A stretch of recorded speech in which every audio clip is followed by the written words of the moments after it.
नमस्कार। आइए जानते हैं लोक आस्था के महापर्व सूर्य उपासना का त्यौहार छठ के बारे में। वैसे तो महापर्व छठ के बारे में तरह तरह की कहानियाँ प्रचलित है, तरह तरह की किस्से इतिहास में देखने को मिलते हैं, परंतु सूर्य उपासना की यदि हम बात करें तो सबसे पहले त्रेता युग में भगवान राम जब रावण से युद्ध करने के लिए, सीता की मुक्ति के लिए युद्ध करने के लिए जा रहे थे, उस समय भगवान राम और राम जी की सेना, वानर सेना एक और सामने रावण की विशाल सेना खड़ी थी। युद्ध के मैदान में दोनों आमने सामने थे। उसी समय महर्षि अगस्त्य महामुनि उपस्थित हुए और उन्होंने भगवान राम से कहा कि रावण तीनों लोगों का सर्वाधिक शक्तिशाली राजा है, उसे आसानी से नहीं मारा जा सकता। आपको भगवान सूर्य की उपासना करनी होगी और भगवान सूर्य का तेज और उनका तप और उनका बल प्राप्त करना होगा। उसी समय महर्षि अगस्त्य महामुनि ने आदित्य हृदय स्तोत्र का पाठ किया और संपूर्ण नियम, कायदे और कानून को अपनाते हुए भगवान राम ने युद्ध के मैदान में सूर्य की पहली उपासना की और भगवान सूर्य से उनको अर्घ देने के पश्चात, उनको पूजा करने के पश्चात संपूर्ण शक्ति हासिल की और रावण को मारने में सफल हुए।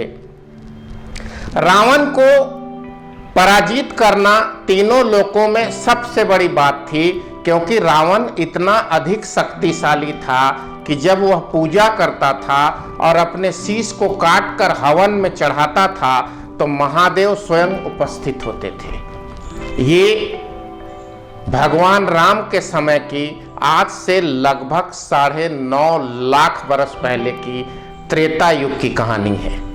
आप सभी जानते हैं आदित्य हृदय स्तोत्र सर्वाधिक शक्तिशाली सूर्य उपासना का मंत्र है। आइए भारत की एक विख्यात, एक लोकप्रिय शास्त्रीय गायिका शुभा मुदगल के स्वर में सुने आदित्य हृदय स्तोत्र की पहली पंक्ति। आपको समझ में आएगा कि यह राम और रावण के विषय के समय में अगस्त्य महामुनि के द्वारा रचित है। इसको आप अवश्य सुने। भूर्भुवः स्वः तत्सवितुर्वरेण्यं भर्गो देवस्य धीमहि धियो यो नः प्रचोदयात्।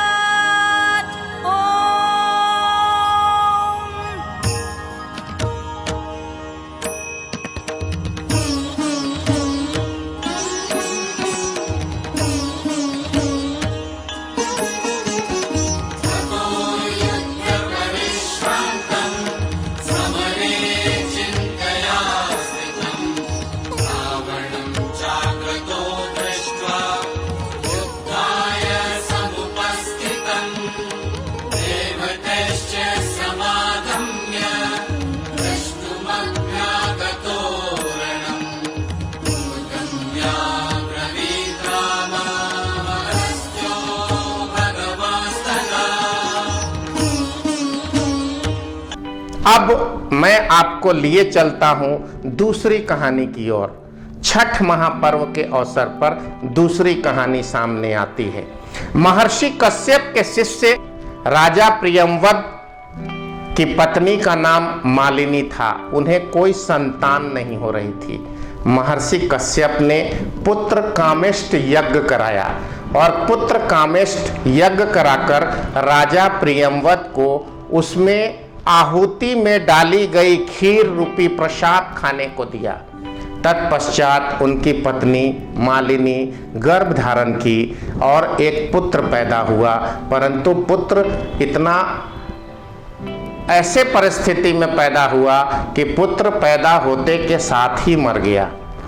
बहुत दुखद घड़ी आ गई।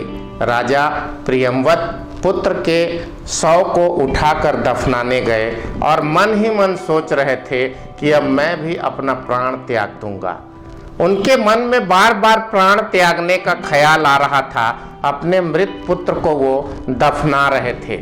इसी बीच ब्रह्मा जी की पुत्री देवसेना वहां उपस्थित हुई और उन्होंने राजा को कहा कि आप अपने प्राण त्यागने का विचार राजन छोड़ दें, ऐसा न करें।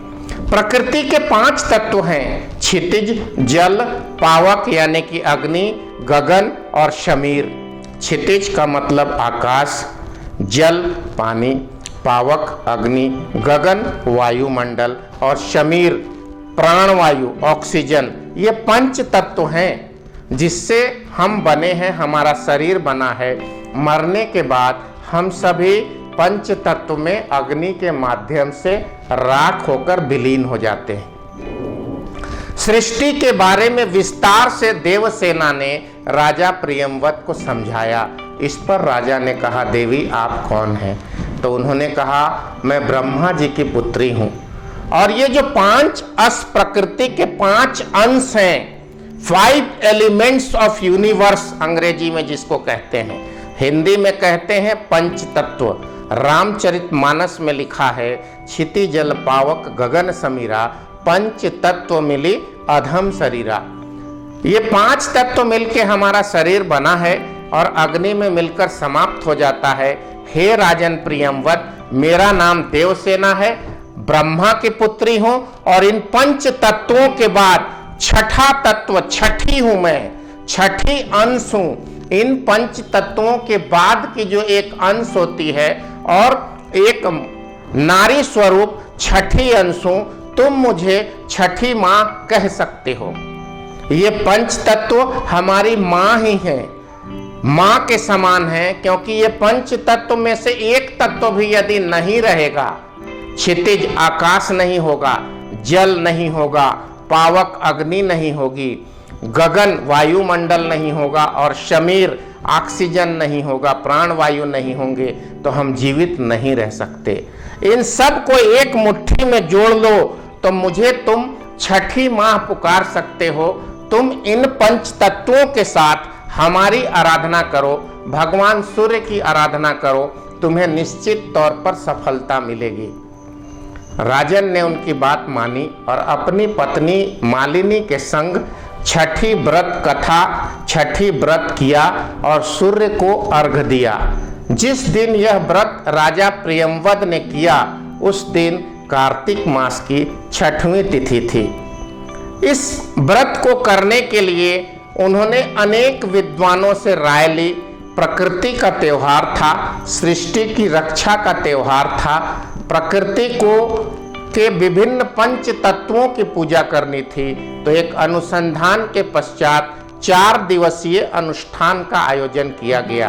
पहले दिन प्रकृति के द्वारा मिले धान से निकाले हुए चावल, प्रकृति और सूर्य के द्वारा प्राप्त कद्दू का फल और चने की दाल, इन 3 चीजों को मिलाकर स्नान करने के पश्चात स्वयं लकड़ी से बनाकर प्रथम दिन का भोजन, जिसे अब हम लोग नहाए खाए कहते हैं, उन्होंने प्रारंभ कर उपवास प्रारंभ किया। 24 घंटे की कठिन तपस्या के बाद दूसरे चरण में दूसरी शाम चावल और गुड़ से मिला हुआ खीर बनाकर भगवान को अर्पित कर उसको आहार स्वरूप दूसरे दिन प्रसाद स्वरूप खरना किया गया। फिर निर्जला व्रत प्रारंभ हुआ। पहले दिन भोजन के पश्चात फिर से कोई खाना पीना नहीं। दूसरे दिन संध्या पहर शांत मौन वातावरण में भगवान आदित्य को ध्यान में रखकर, छठी माता को ध्यान में रखकर, दोनों को भोग अर्पित कर खीर प्रसाद स्वयं लिया और अपने हित कुटुंबों के बीच बांटा। दूसरे दिन संध्या पहर खीर प्रसाद लेने के पश्चात पुनः निर्जला व्रत हुआ और तीसरे दिन पहला अर्घ्यदान सूर्य को संध्या पहर किया गया, जब सूर्य अस्ताचल की ओर था। डूबते हुए सूर्य को अर्घ देने की परंपरा पूरे सृष्टि में, पूरी दुनिया में एकमात्र इसी त्योहार में है। जब यह त्योहार डूबते हुए सूर्य को अर्घ देकर प्रारंभ होता है। और अर्घ के समय जो मंत्र उपचार किया जाता है, जो मंत्र दिया जाता है, वह इस प्रकार है। यही सूर्यम सहस्त्रांशो तेजो राशि जगतपते अनुकंपया माम भक्ता गृहान अर्घम दिवाकर। हे सूर्य, आपके तेज का प्रताप हम पे मिले, मैं अर्घ दे रहा हूँ, मुझे सभी पाप और बंधन से मुक्त करें। यह कहकर प्रियंवद ने अर्घ दिया। और फिर चौथे दिन उगते हुए सूर्य को उसी नदी के तट पर, बहते हुए नदी के किनारे खड़े होकर पुनः प्रियंवद ने अर्घ दिया। 1 साल बीते थे। अगले छठी के दिन, अगले कार्तिक छठी के दिन प्रियंवद की इच्छा पूर्ण हुई। एक सुंदर, सुकुमार, सुशील, सौम्य पुत्र की प्राप्ति हुई। और वहीं ये कथा कार्तिक मास में यह त्योहार संपन्न हुआ। 4 दिवसीय छठ के बारे में मैंने आपसे वर्णन किया। आप भी पूरी निष्ठा के साथ प्रकृति को, आपको एक बात बताना महत्वपूर्ण है, हम प्रकृति को ही देवता मानते हैं। सनातन परंपरा में यही 5 तत्व हमारे देवता हैं। क्षितिज आकाश हमारा देवता है, जल हमारी देवता है, पानी, उसके बिना हम जी नहीं सकते। पावक अग्नि हमारी देवता है, क्षितिज जल, पावक गगन, वायुमंडल नहीं होगा तो बारिश नहीं होगी, हम उनकी पूजा करते हैं। और प्राण वायु ऑक्सीजन, ये 5 तत्व हमारी देवता है।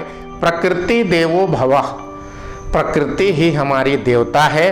सूर्य उपासना, प्रकृति की पूजा, यही छठ माता का व्रत है। आपकी संपूर्ण कामना पूरी हो, आप स्वस्थ हों, प्रसन्न हों। छठ मैया आपके जीवन में सभी इच्छा, सभी प्रसन्नता पूर्ण करे।